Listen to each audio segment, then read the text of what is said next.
प्रधानमंत्री नरेंद्र मोदी के नेतृत्व में लगातार केंद्र में बनी तीसरी बार की सरकार के बजट आने के बाद इस बजट को लेकर शहर के प्रतिष्ठित चार्टर्ड अकाउंटेंट रचित अग्रवाल ने अपना नजरिया स्पष्ट किया है। उन्होंने इस बजट को विकसित भारत का सपना पूरा करने वाला बजट करार दिया है। चार्टर्ड अकाउंटेंट रचित ने बताया कि इस बजट को आने वाले 30 वर्षों को ध्यान में रखते हुए तैयार किया गया है। यह बजट सशक्त भारत के निर्माण वाला बजट इसलिए है क्योंकि इसमें तमाम प्रावधान ऐसे किए गए हैं जिससे हमारा देश विकसित राष्ट्रों की श्रेणी में शामिल होने के लिए कई कदम बढ़ाएगा। उन्होंने कहा कि विश्व के कई देशों से तकनीकी मामलों में हम प्रतिद्वंद्विता करना चाहते हैं, लेकिन तकनीकी से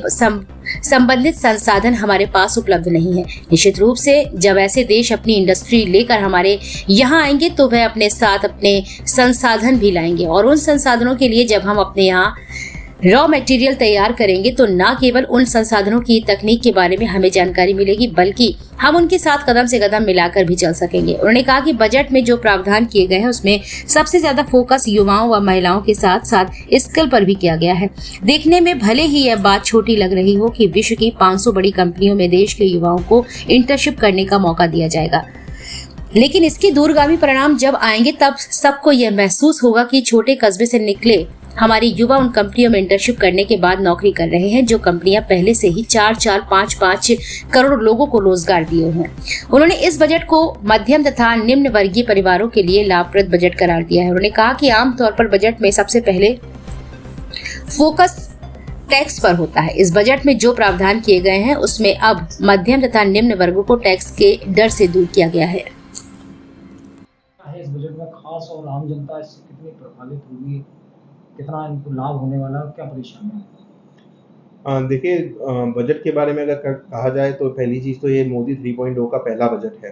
तो निश्चित रूप से ये जो बजट है ये आने वाले 5 वर्षों की नींव रखने वाला बजट है। और अगर हम कहें ये आने वाले 5 वर्षों के लिए नहीं, ये आने वाले शायद 30 वर्षों की सोच को लेके बजट बनाया गया है।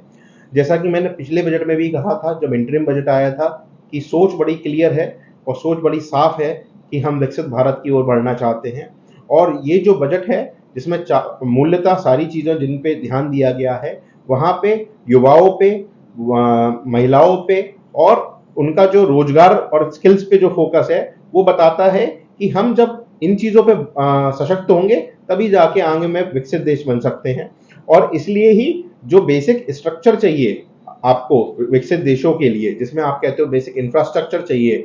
रोड का, रेल का, शिप का, वो सारा इंफ्रास्ट्रक्चर पे ही काम हो रहा है। आज हम मेगा पावर प्लांट की बात करें जो BHEL और NTPC के साथ करने की बात करी गई है, वो इनकी दूरदर्शिता को भी दिखाता है कि ये जो एनर्जी में, जो आपकी ऊर्जा में जितनी रिक्वायरमेंट होने वाली है उसको वो ध्यान में रखते हुए आगे के भविष्य के लिए सोच रहे हैं। और इसी के चलते उनने सोलर पैनल्स को हर रूफटॉप पे करने के लिए कि 300 यूनिट बिजली आपकी बचे, आपकी फ्री हो, कि हम अपने यूनिट्स को अभी जो डोमेस्टिक कंजम्पशन होता है उसको कम से कम कर दें, जिससे कि हमारे पास जो एक्सेस एनर्जी है वो इंडस्ट्रियल यूजेस में आ पाए। तो ये बजट में अगर देखा जाए तो आप पूरी तरह ये देखेंगे कि ये सशक्त भारत बनाने की और विकसित भारत बनाने की बात कही जा रही है। और इसमें एक और महत्वपूर्ण कदम जो उठाया जा रहा है वो ये उठाया जा रहा है कि फॉरेन कंपनीज इस जगह पे आ पाए और हम उन कंपनी से, जैसे फायदा मैं हमेशा बताता हूं, जब भी कोई आपके साथ बड़ी कंपनी आती है, फॉरेन कंपनी आती है,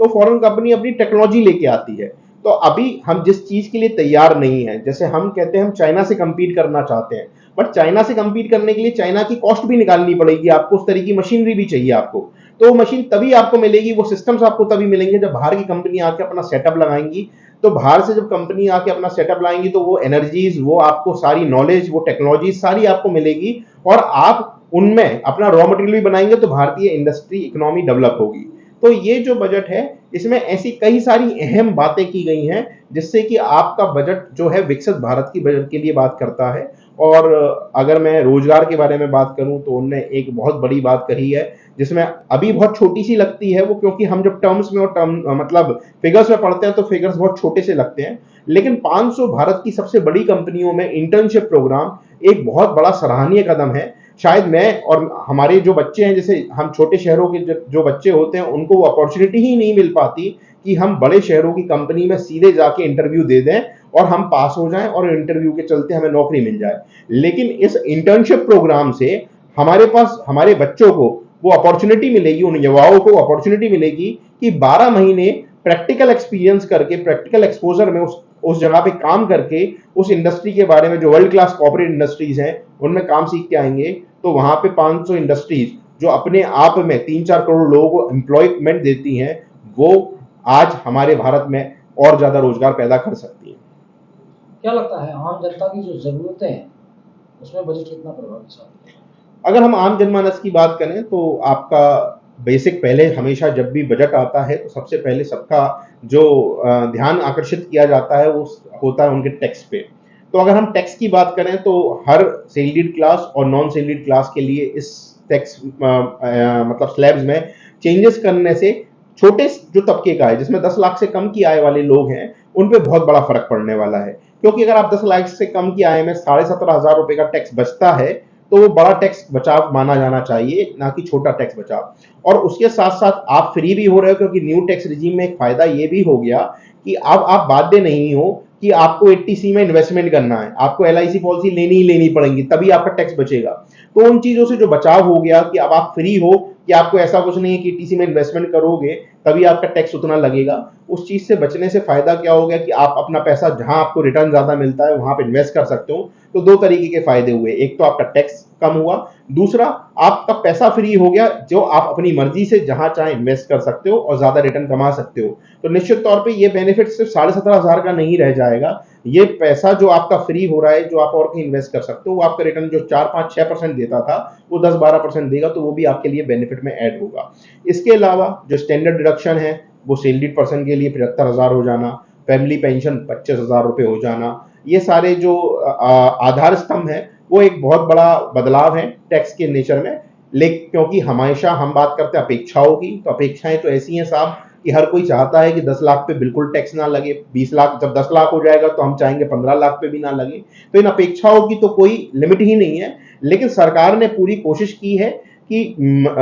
मध्यम वर्ग और निचले वर्ग को कोशिश करके बचाया जा सके जितना बचा सकते हैं। और इसका एक और उदाहरण है कि जो लॉन्ग टर्म कैपिटल गेन है, जिसमें 1.25 लाख रुपए तक की उन्होंने एग्जेम्पशन दे दी, तो वो अपने आप में बताता है कि अगर कोई छोटा मोटा व्यापार अगर इन्वेस्टमेंट करता है इक्विटी में, तो उसका मुनाफा टैक्सेबल ना हो, मुनाफा उन्हीं का टैक्सेबल हो जो ज्यादा कमाते हैं। निश्चित तौर पे उन पे बोझ बढ़ेगा, क्योंकि टैक्स रेट बड़ा है तो उन पे बोझ तो बढ़ेगा, लेकिन बढ़ेगा उन्हीं पे जो इसको व्यापार की तरह या बड़े